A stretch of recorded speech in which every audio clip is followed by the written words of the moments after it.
Hello everyone and welcome back to the Great Book of Grudges. My name is Nathan and we're back with some more corn content. There's a lot of corn stuff this week, but it kind of makes sense. But what we're going to do in this video is talk about Skarbrand specifically. Is he better now? Is he a bit more fun? Because I know a lot of people start off a Skarbrand campaign and then, you know, they don't really stay with it a lot. It's not an easy campaign. And I'm looking at it from the perspective of newer players rather than most of you which are veterans. So we're going to check him out in update 6.0 and see if he's a little bit easier to use. What you can tell is a few things have changed in his faction and lord effects, so let's talk about that very quickly. At the beginning, we've got faction effects, which is diplomatic relations minus 20 with Cornate factions. Makes sense because, you know, it's Skarbrand. Armies replenish in foreign territory. That's the usual. Chaos Corruption +1 for all characters. Blood Host +1 turn to initial Bloodthirst attrition immunity. And Blood Host +2 units on creation. Then for the Lord effects, we've got passive ability. Gore Feast for Bloodthirsters and Soul Grinder units. Lord's Army. Upkeep minus 20% for Bloodthirsters and Soul Grinder units in Lord's Army. Skulls gained from battle plus 30% Lord's Army. And finally the Rage Embroidered ability. Now, what I'm going to do here is talk about specifically like the first 20 turns or so, going through different types of playstyles and just talking about just generally Skarbrand. So let's jump into the campaign. There's been a small update to his unique skill line. The majority of it remains the same. The only difference is you get more speed now from Reckless Fury, and you just get a few stat bonuses here and there. It's nothing too great, but any extra bonuses works out quite well for him anyway. So your campaign is going to be pretty much identical to what it used to be, the only difference being, obviously, there's been some building changes, and Wurzag is now to your south rather than to your north. So you're not really going to be dealing with Wurzag a lot, but Gorbad is very close to you. Gorbad is at Black Crag, so he'll expand around those areas and become a little bit of a problem. You're going to go for the same motions, which is fighting with the Savage Orcs and then deciding whether or not you want to push up north or go down south, deal with Cetra and Forek. Forek is always going to be a massive issue for you. You might feel inclined to build up a lot of the demon-specific settlement buildings, but I would actually recommend against it. This was from one of my tests. It's one of these issues where you're not really specializing on either mortal or immortal. Arbal is the one for the mortals, and Skulltaker is more for immortals. Skarbrand himself is very much centered in the middle there. It's quite important to remember that for a number of reasons, the main one being that the demon building, the one for the bloodletters, is actually a tier 2 building, so you're not going to be able to get that early on if you're looking for a little bit of extra cash. Money is going to be very tight for you. If you want that extra cash, don't be afraid to split up the buildings there. So in the province, say that there's 3 settlements. The major one, you can make it for the demons, and then the minor ones, you can make it for the Warriors of Chaos, so you can actually just get some extra cash coming in. That's your only main cash flow. The new infrastructure building system works quite well to get more cash coming in, but early on, you're going to be struck for it, and keeping in combat here is still going to be a little bit difficult, because the Badlands are very spread out in terms of settlements. The thing with Skarbrand, more so than any of the other Cornate Legendary Lords, is momentum is key. You want to keep the upkeep as low as possible so you can keep on actually earning a wage. Taking advantage of the larger types of Blood Host that you get naturally, and then certain other effects to make them even stronger, allows you to leave a Blood Host at a settlement and use it as a sack city. Yes, that's a viable tactic, and it becomes even more so now.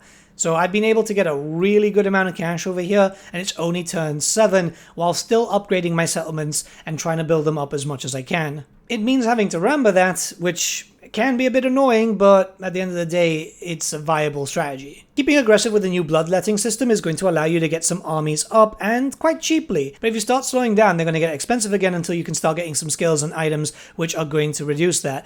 But you can really jump into a faster level of combat now, from what I've been able to see. Maybe I'm just a bit too slow in my own campaigns, barring this update, but this is turn 8 or so, and I'm already pretty much taking out Khemri. And then straight after, going down to fight 3 groups of vampire cats. Manfred declared war on me, actually. This is a big thing. It's always Manfred's fault. This was around turn 12 or so. I had a little bit of a break to allow myself to replenish troops and just get some stuff up and running.